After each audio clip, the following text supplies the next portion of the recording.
राम का जन्म मंत्रीगणों तथा सेवकों ने महाराज की आज्ञानुसार श्यामकर्ण घोड़ा चतुरंगिनी सेना के साथ छुड़वा दिया। महाराज दशरथ ने देश देशांतर के मनस्वी, तपस्वी, विद्वान ऋषि मुनियों तथा वेदविज्ञ प्रकांड पंडितों को यज्ञ संपन्न कराने के लिए बुलावा भेज दिया।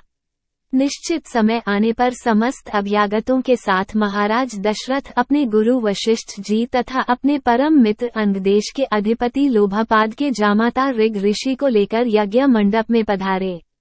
इस प्रकार महान यज्ञ का विधिवत शुभारंभ किया गया। संपूर्ण वातावरण वेदों की ऋचाओं के उच्च स्वर में पाठ से गूंजने तथा समिधा की सुगंध से महकने लगा।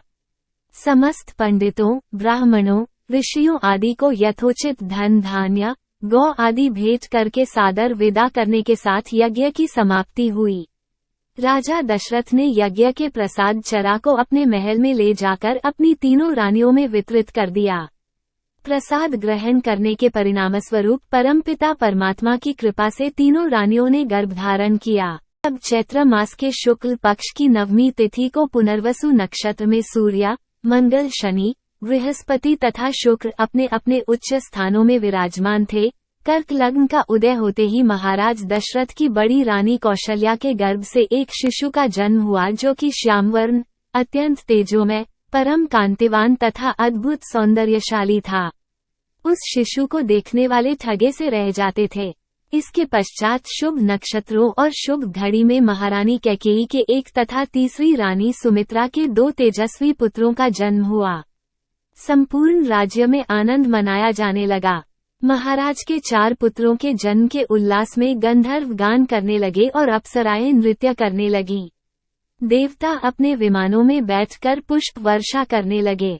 महाराज ने उन्मुक्त हस्त से राजद्वार पर आए हुए भाट, चारण तथा आशीर्वाद देने वाले ब्राह्मणों और याचकों को दान दक्षिणा दी।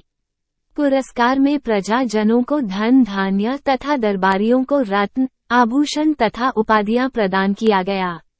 चारों पुत्रों का नामकरण संस्कार महर्षि वशिष्ठ के द्वारा कराया गया तथा उनके नाम रामचंद्र, भरत, लक्ष्मण और शत्रुघ्न रखे गए। आयु बढ़ने के साथ ही साथ रामचंद्र गुणों में भी अपने भाइयों से आगे बढ़ने तथा प्रजा में अत्यंत लोकप्रिय होने लगे। उनमें अत्यंत विलक्षण प्रतिभा थी जिसके परिणाम स्वरूप अल्पकाल में ही वे समस्त विषयों में पारंगत हो गए। उन्हें सभी प्रकार के अस्त्र शस्त्रों को चलाने तथा हाथी, घोड़ी एवं सभी प्रकार के वाहनों की सवारी में उन्हें असाधारण निपुणता प्राप्त हो गई। वे निरंतर माता पिता और गुरुजनों की सेवा में लगे रहते थे। उनका अनुसरण शेष 3 भाई भी करते थे। गुरुजनों के प्रति जितनी श्रद्धा भक्ति इन चारों भाइयों में थी उतना ही उनमें परस्पर प्रेम और सौहार्द भी था। महाराज दशरथ का हृदय अपने चारों पुत्रों को देखकर गर्व और आनंद से भर उठता था।